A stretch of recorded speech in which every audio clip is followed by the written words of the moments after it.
Hi, today we're going to learn how to make bias bindings so that you can attach it on the edges of your quilt, whether it's curved corners or square corners. I'm Rachel from Ann Quilts, so join me and let's get started.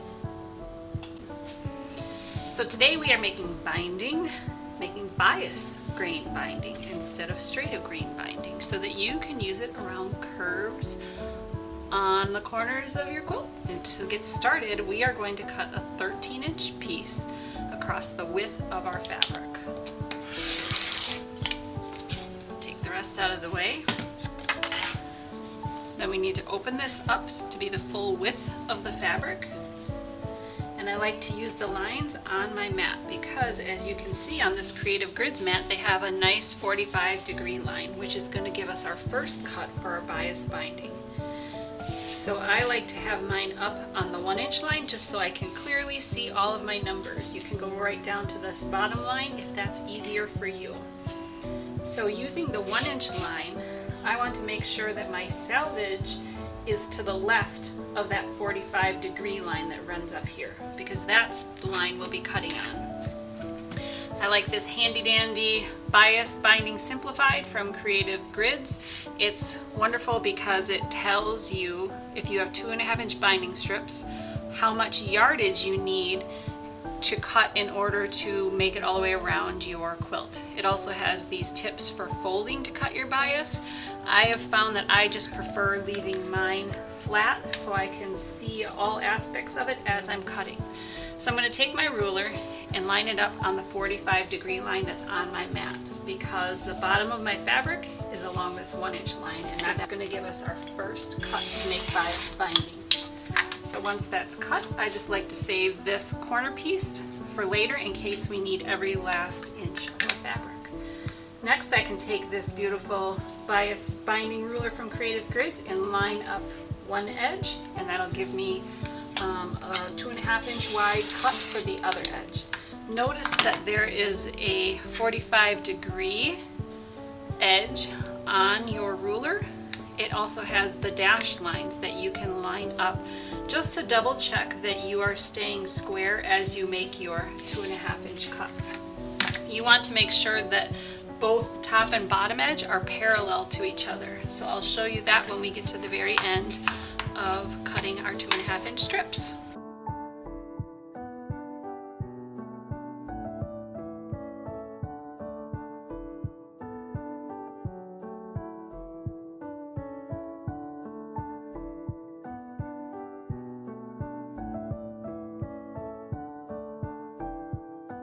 Alright, I'm down to this last cut, and you can see that my 45-degree angle top extends beyond the fabric. So when this one is cut, I need to make sure that this top edge is parallel to the bottom edge so that when we go to join our strips, that everything lines up beautifully.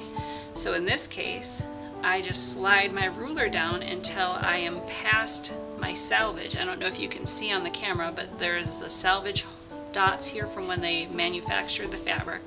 So I slide down so I'm just below those, and then I level off the top so that I end up with parallel top and bottom. Then I can head over to the sewing machine and I can join all of these strips together. So follow along and let's get that done. So how much binding do you need? So the way I like to calculate it is pretty simple. Math is not my strong suit. I love quilting more. So let's just, for ease of calculation, say that both sides, the length of the quilt is 100 inches. And then the width of the quilt is 50 inches. So to come up with the binding that goes around the outside, we need the total linear inches. So 100 plus 50 plus 100 plus 50 equals 300 linear inches. So now I take my binding strips that I've cut and I measure the distance from the short point to the other short point. And once you have that measurement, we would divide our 300 by this measurement. So for ease of calculations, let's say that this is a 20-inch strip from short point to short point.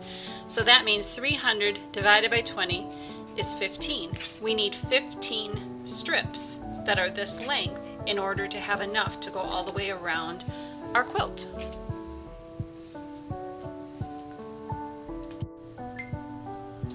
All right, now that our bias strips are all cut, we are ready to join them together. So on my machine, you see that I have the diagonal seam tape. You can do this without it, but having diagonal seam tape makes joining these a little bit simpler. So I put the one edge, I like to put the heel of the joint in first so that I'm not fighting this little bitty scrap to get sucked down in the plate of the needle space. So the first one I put that way. Now we don't line these up tip to tip.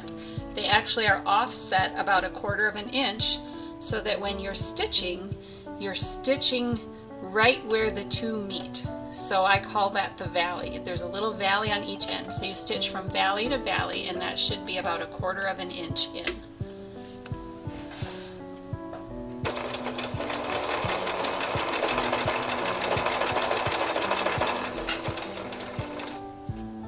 And I did forget to mention those go right sides together. So now this next strip, we take the wrong side is up. We're just going to flip it so that we now have the right side up, line it up on our diagonal seam tape, or just have it sitting in front of you.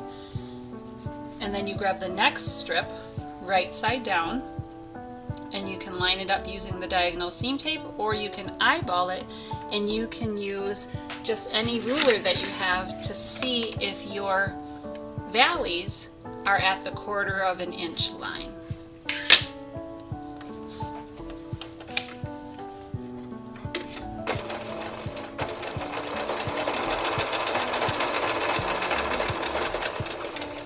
So again, the wrong side is up.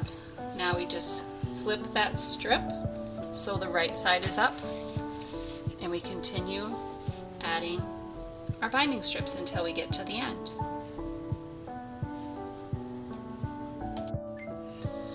Now that the binding strips are all stitched together, it's time to separate them and trim off what's called the dog ears. These little corners that look like little ears of dogs, we trim off. So I just go through and I make sure I'm trimming them off both ends so that when we get to the next step of our binding, everything is smooth and clean. Just have to be careful you don't snip the good parts of your binding strips.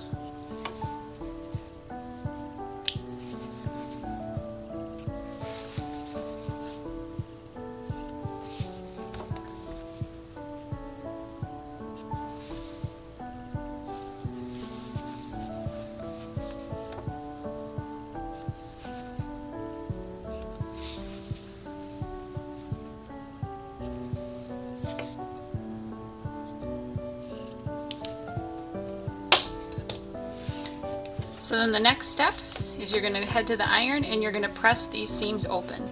For the binding strips, it's easier if you press it open because then we are going to fold the binding in half and press it in half. If we press these to one side and fold it over, it creates more of a lump in there and can be a little bit more difficult to work with when you're attaching it to the quilt or when you're finishing the binding. So make sure you press all of these seams open, and then you're going to iron your binding in half. So here the binding is all prepared, everything is joined together. You can see the grain is on the bias, so it allows it to be more stretchy and flexible for going around corners. All of the seams were pressed open so they lay nice and flat, and then it's folded in half and ironed, and it's ready to attach to your quilt. Be sure to like and subscribe. Thank you.